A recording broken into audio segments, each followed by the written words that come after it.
ودلوقتي يا جماعه مع فقره اسال استشير، ودي فقره مهمه جدا عشان انتوا تبعتوا لنا اسئله واستفسارات كتير جدا، ربنا يستر. تعالوا نشوف بعتوا لنا ايه. يلا. ياسين الامام، احنا اصحاب بس بدات احس حاجه ناحيتها، ازاي اعرف ان عندها نفس الاحساس من ناحيتي؟ اقف مكانها. ما هي بتبان، ما هي حاجه انت بتعملها، لو هي بتعمل نفس الحاجه تبقى حاسه حاجه ناحيتك. هو مشتت عشان هم واضح ان هم اصحاب. ما هو ده سبب ادعى عشان هم اصحاب فبيكلموا بعض دايما. هو عارف الفرق بين فينك يا ابني روحت، وفي فرق ياسين طمني روحت وبتتبعت ومش جنبها حاجه، مش قبلها انت يا زفت ولا بعدها انت يا ابني. ما ترمي انت الهلبة يا عم ياسين. صحيت النهارده الساعه كام؟ يعني عارف انت اللي هو الحاجات اللي هي بتبقى كله بيقول عليها كلاشيات بس هي بيزكس. وخلي بالك على فكره، هي لو في دماغها الموضوع مش هتستنى انك ترمي. اهرب انت.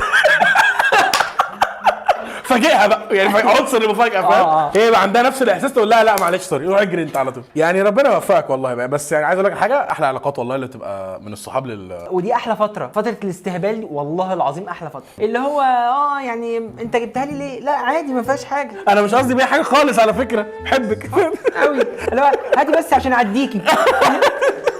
الحاجات دي بتبقى حلوه قوي قوي، ما تعملهاش بنفس الهطل. مش احنا لا يعني خالص يعني بس حلو اعملها. مهاب فتحي طلعوا علينا ضربونا ونزلنا عليهم بهدلناهم ولسه العركه مستمره وعايزين نوقفها. طب انت بتكلمني انتوا في العركه يعني طب انت عايز تشاركنا من خطه عسكريه؟ بص يا سيدي، تعالى ازنقهم في الشارع ضيق ماشي، وخلي قلب فوق السطوح ترمي حاجات وهم يعملوا عليهم كماشه يقسموا نفسهم ازاز وطوب من فوق، فاهم؟ وكماشه بقى من هنا يمين وشمال يجروهم من اليمين فيخشوا شارعهم، يتفاجئوا بقى ان العيال دي ليهم ناس ثانيه توأم هنا واتزنقوا ومن فوق بيحدفوهم ايه؟ خلصت سلاح الدفاع الجوي ده. خلصت او نفذ حصان تروح بس في توك توك. دخل عيال بلطجيه في توك توك وقفله تذكار بالليل يطلع تذكار، ولا بقى ناس طالعه باغاني شعبي من جوه بفلاشات. وهتلاقي براد بيت بيشكل بالسيف. اسمه مهرجان تروي. فرحه تروي. احمد رضا، جماعه هو احنا ازاي بنعيش في سلام نفسي وبنجيبه منين اصلا؟ من مدينه السلام النفسي. هو ايه عاشر السلام النفسي؟ سلام نفسي يا اسطى. تعالى العاشر بنشاور كده، السلام النفسي ده اللي هو كده. لا بيوجا فعلا. بقول لك ايه، انا شفت النهارده كتير فمش قادر لك. يعني باشا الجنيه تعوم. سلام نفسي. السلام النفسي الوحيد اللي اقدر اقول لك اللي هو بص يا صاحبي سلام نفسي او سلام نفسي. انا همشي غاده صبحي قال لي مفيش غيرك في قلبي وهو عنده جوه. ايه بقى يا شيخ؟ ربنا يهد المفتري يا شيخ. معنى كده انك دخلتي جوه شفتي، فمعناه كده واثق فيكي. فريدي كان حد بيغير جوه. طب بنات في بعض مش تفرق. بس هو هنا في ثغره خلي بالك. في قلبه؟ لا. عنده ثقب في القلب. محتاج يتعالج كده، محتاج يتعالج. جايز يكون بيخزنهم اصلا، ممكن قدام البنات تتعون. هو دخلك على اللي موجود كده، حملت مش هاخد زمان من الطريق. فهم دول احمد ربنا. احمد اشرف، كنت عايز حد يقنعني ان الارتباط بدري كويس. مفيش غير بدري طبعا هو اللي يقول لك الكلام ده. كنت متوقع.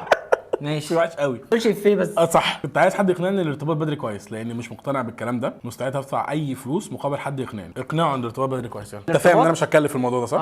الارتباط بدري كويس فعلا. انت لازم عشان ترتبط تكلمها الساعه 4 العصر. ارتباط بدري مش كويس خالص. طيب هو الارتباط بدري فيه حاجه كويسه، ان انت لو الموضوع كمل بيبقى حب لطيف، بعد كده بيبقى جواز. بيبقى حلو ان انت لما بتخلفوا بدري ابنكم او بنتكم بيطلع معاك. يعني بيطلع معانا وفي العادي بنسيبه تحت. يعني بيطلع معانا، بيكبر معاك وانت لسه صغير ما عندكش فاهم في الثلاثينات، فانت في العشرينات فمقرب منه شويه. بعد كده هيرخم عليا هياخد حاجتي. انت عايز تروح في الحته دي صح؟ تعالى هقول لك بس نصيحه، يعني هو رزق. اخاف اقول لك لا ما ترتبطش بدري فتظهر الواحده دي او بعد ما بدري قال لك تبقى واحده بنت حلال كانت هتخلي حياتك جنه، واخاف اقول لك ارتبط بدري فتلبس في واحده بتبيع كشري. يعني فاهم حاجه؟ الموضوع مش محتاج حد يقنعك. محمود عمر، حماتي بتطبخ وحش قوي قوي قوي قوي قوي، مش متخيلين، بس مش بعرف اقول لها غير تسلم ايدك، بطل تفاصيل وما تاكلش. الباب اللي يجي لك منه الطبيخ سد واستريح. اقول لك على حاجه، كل مره اروح اعزمه على فراخ مشويه. ما خلي بالك، ما دي هتبقى مصيبه سودة. بعد 3 مرات هيحس ان هو خيره كتير فيعمل له اكل بقى. انت يابا كل قبل ما تروح. ايوه حلوه دي، حلوه دي والله. وكل الحاجات اللي هي ما فيهاش تدخل من ايد حماتك، سلطه مثلا، او قول لهم انا بعمل دايت. لحظه خيري. الجمعه فري، الجمعه ماركت. اعمل تكميم معده وما تكممهاش، اقفلها. بقول لك يطلق ويهرب. مريم وليد، هل فعلا نعرفه احسن من اللي ما نعرفوش؟ فيها وورد بلاي انا بحبه. ممكن اقول لها ما اعرفش فيبقى احنا مش عارفين ان احنا ما نعرفوش، ممكن اقول لها فيبقى اللي بنعرفه فعلا طلع احسن من اللي ما نعرفوش، ولو قلت كده يبقى انا عارف في حين ان انا مش عارف. انت بتقول ايه؟ مش عارف والله. والله يعني اللي نعرفه احسن من اللي ما نعرفوش. انا عكس الجمله دي، انا الصراحه بحب اللي ما اعرفوش يعني. مريم وليد محتاجه تراجع نفسها. ايوه بشكل عام. وبكده نكون خلصنا فقره اسال السشير. بعتوا لنا حاجات حلوه جدا، ولو عايزين حاجات تانية ابعتوا لنا يا ريت على رسائل الصفحه وفي الكومنتات. ولو بتشوف الفيديو من على اليوتيوب ما تنساش تعمل سبسكرايب ولايك وكومنت وتفعل زر الجرس. باي باي. باي.